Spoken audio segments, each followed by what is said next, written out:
Alain Goutal, salon papier d'actu, plusieurs années que tu viens, tu rencontres des dessinateurs de presse, des caricaturistes, tu fournis toi-même pas mal de matériel dans différents domaines, Média. médias, Oui. papier et ailleurs.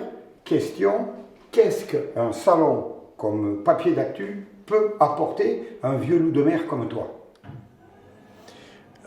Essentiellement, dans un premier temps, la rencontre avec un public que je ne connais pas et retrouver des potes, parce qu'on est tous des moines.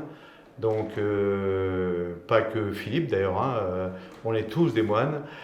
Et le plaisir de la famille, de retrouver la famille en fait. Donc des membres. Moi je fais beaucoup de BD aussi, donc je suis plus habitué au festival de BD, de faire des festivals de dessin de presse. Pour moi c'est un enchantement. Plus on fait de la bande dessinée, plus on apprécie le dessin de presse. Moi j'ai jamais lâché le dessin de presse. J'ai jamais lâché le dessin de presse. J'ai connu une période de 20 années de sacerdoce. Quand tu fais un album de bande dessinée, c'est au minimum un an. Donc tu vois, c'est du taf, du taf, du taf. Tous les jours, je faisais au moins un dessin de presse. J'ai commencé par le dessin de presse. Tu es la mémoire de la bande dessinée, il faut le dire, en Bretagne. Tu as les connaissances de tous les grands auteurs bretons que l'on a vu passer, Bourgeon encore en activité, Malo-Loarn, Lidvin, etc., Loisel, etc., etc. La Bretagne est-elle toujours une terre de dessin? Alors déjà, je suis pas la mémoire, parce qu'on est beaucoup à avoir cette mémoire. Oui, mais il y a que toi qu'on a sous la mer. Mais parce que j'ai beaucoup de mémoire, surtout. Et puis que j'ai vécu vraiment l'apogée de cette histoire magnifique qui est née au milieu des années 70, qui a trouvé qui a explosé, même pas, qui a explosé au début des années 80. Et la quintessence est arrivée surtout avec la création du festival Quai des Bulles en 92 à Saint-Malo. Dont j'ai l'insigne honneur d'avoir été au berceau avec Fournier et Dieter.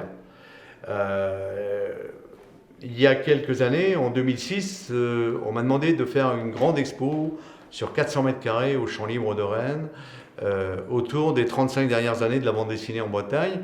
À l'époque, j'avais collecté pratiquement 500 noms d'auteurs professionnels, femmes, hommes, dessinateurs de BD, dessinateurs de presse, carnettistes, illustrateurs, parce que toutes les passerelles sont ouvertes dans ce métier-là. Et là, aujourd'hui, on est à 650. Donc, la Bretagne est terre de dessin. Ben oui, bien sûr, évidemment, évidemment. Avant-dernière question, Alain Goutal, quand tu es assis à table, parce que dans les salons, on sait très bien qu'on mange. On ne boit pas, mais on mange. Bon, j'ai peur. Il y a un mensonge dans cette phrase. Oui, bien sûr. Question, quand tu te retrouves avec des jeunes, oui. Qu'est-ce que tu peux leur dire ou qu'est-ce que tu leur dis? Arrêtez tout, le métier est mort, ou au contraire, vous les en voulez? Ah non, moi non, au contraire. Au contraire, je ne trouve pas que le métier est mort. Je trouve que le métier est en danger. Je trouve qu'il y a un maximum de médias qui voudraient nous assassiner. Mais j'ai jamais vu autant de talents qu'en ce moment. C'est-à-dire des talents et des outils. Des outils qui n'existaient pas il y a 10 ans, 15 ans. Les réseaux sociaux, par exemple. Moi, j'ai l'agence. En ligne. Oui, bien sûr, évidemment. Évidemment, moi j'ai des blogs qui marchent très très bien. Je travaille pour des journaux du web, comme Mediapart par exemple. Bon, il y a une belle audience, très très belle audience. Grâce à mon ami Alain Julien, il y a 3 ans, je me suis mis sur Facebook, mais sans déconner. Il m'a dit, tu vas voir, tes dessins, ils vont... C'est le mec qui est derrière la caméra? Ouais. D'accord. Il m'a dit, tes dessins, ça va être multiplié par 100. Ouais, ils ne sont pas multipliés par 100, il s'est gouré par 300, 400, 500. C'est juste dingue, quoi. C'est un homme qui se trompe souvent. Non, mais oui, mais pas là. Et c'est juste dingue. Donc on établit des nouvelles connexions. Alors, c'est pas... de toute façon, ni les uns ni les autres, quand on est sur un festival de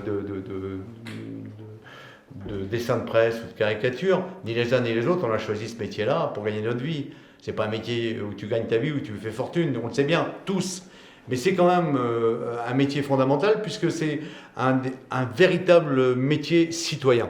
C'est-à-dire que le dessinateur de presse n'est pas là pour donner des leçons, mais malgré tout, il est là pour foutre la merde. Alors, foutre la merde, c'est bien, mais gagner un peu d'argent en foutant la merde, c'est mieux. Et le titre de ton dernier bouquin, Carabistouille, c'est quand même le roi Macron. Question, maintenant tu vas pas t'échapper, tu me regardes en face quand je te parle. Combien ça coûte? Tu sais qu'il y a des mecs qui me parlent comme toi, en général, Combien ça coûte? ils coûtent 18 euros. Voilà, Voilà, tu très vois bien. quand tu veux. Mais oui, bien sûr.